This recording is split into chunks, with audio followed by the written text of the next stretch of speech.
Hello guys, எல்லோரும் எப்படி இருக்கீங்க? I am very very sorry.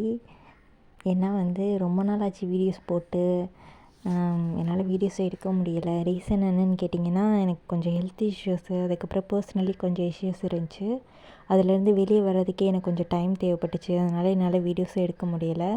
So ரொம்ப ரொம்ப சாரி. ஆக்சுவலாக என்னன்னே தெரியல, உடம்பு சரியில்லாமல் இருக்கும்போது ரிலாக்ஸ்டாக இருக்கணும் அப்படின்னு சொல்லிட்டு நினப்போம். ஆனால் அப்போ தான் இருக்கிற ப்ராப்ளம் எல்லாம் நம்ம மைண்டுக்கு வரும். இன்னும் கொஞ்சம் உடம்பு சரியில்லாமல் வரும். ஒரு வழியாக ஹெல்த் இஷ்யூஸ்லேருந்து அப்புறம் பேக் டு நார்மல் வந்துட்டேன். ஆனால் மென்டலி கொஞ்சம் லோவாக இருந்தேன். அதனால் எனக்கு இந்த மாதிரி கொஞ்சம் டவுனாக ஃபீல் பண்ணேன் அப்படின்னா, நான் ஒன்று கோயில் போவேன், அப்படி இல்லைன்னா ஃப்ரெண்ட்ஸ் கூட எங்கேயாவது போவேன், அப்படி இல்லைன்னா தம்பி எங்கேயாச்சும் கூப்பிட்டு போக சொல்லிடுவேன் வெளியே.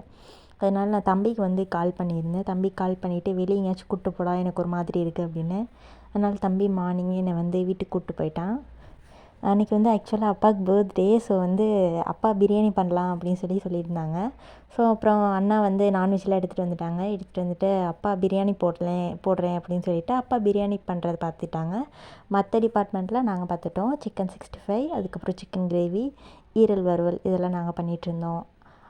அண்ணி, அம்மா, அப்புறம் சிஸ்டர்ஸு எல்லோரும் சேர்ந்து தான் பண்ணிகிட்ருந்தோம். ஜாலியாக இருந்துச்சு. ஸோ அதுக்கப்புறம் ஒரு வழியாக எல்லோரும் குக் பண்ணிவிட்டு நல்லா திருப்தியாக சாப்பிட்டு அப்புறம் மூவிக்கு போகலான்னு சொல்லிட்டு பிளான் பண்ணியிருந்தோம். அப்புறம் ஒரு வழியாக டிக்கெட்டும் புக் பண்ணி எல்லோரும் மூவிக்கு போகலான்னு சொல்லிட்டு மூவிக்கும் கிளம்பிட்டோம். 2025லே ஒவ்வொரு வருஷமும் நம்ம நினப்போம்ல, ஓகே இந்த வருஷமாவது நமக்கு மாறிடும், ஒரு சின்ன ஹாப்பினஸ்ஸாவது கிடைக்கும் அப்படின்னு சொல்லிட்டு. பட் நானும் அப்படி தான் நினைப்பேன் வருஷம். ஆனால் வருஷம் ஏதாவது நல்லது நடக்குதோ இல்லையோ, வருஷம் ஏதாவது ஒரு லெசன்ஸ் எனக்கு கற்றுக் கொடுத்துட்டு போயிடும் அந்த வருஷம். இன்னும் நான் அப்போல்லாம் நினைப்பேன், ஓகே என்னடா இது இப்படியே நடக்குதே அப்படின்னு சொல்லிட்டு கொஞ்சம் கஷ்டமாக இருக்கும்.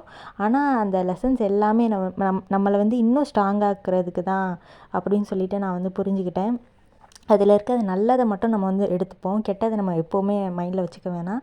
நல்லதை மட்டும் எடுத்துப்போம். அவங்க கெட்டதே பண்ணியிருந்தாலும் நம்ம வெறுத்து என்ன பண்ண போகிறோம் அப்படின்னு சொல்லிட்டு என்னால் அவ்வளோ சீக்கிரமாக வெறுக்கவும் முடியாது. அதனால் அதை அப்படியே ஃப்ரீயாக விட்டுட்டேன். ஓகே நடக்கிறது நடக்கட்டும் அப்படின்னு சொல்லிட்டு விட்டுட்டேன். ஸோ 2026 நல்லாயிருக்கும்னு பார்க்குறேன். ஹோப் மட்டும் இருக்குது. ஸோ நல்லதே நடக்கும், நம்பவும் நல்லதே நடக்கும். அண்ட் உங்களுக்கும் இந்த இயர் நல்லா ஹாப்பியாகவும் ஹெல்த்தியாகவும் இருக்கணும்னு நான் ப்ரே பண்ணிக்கிறேன்.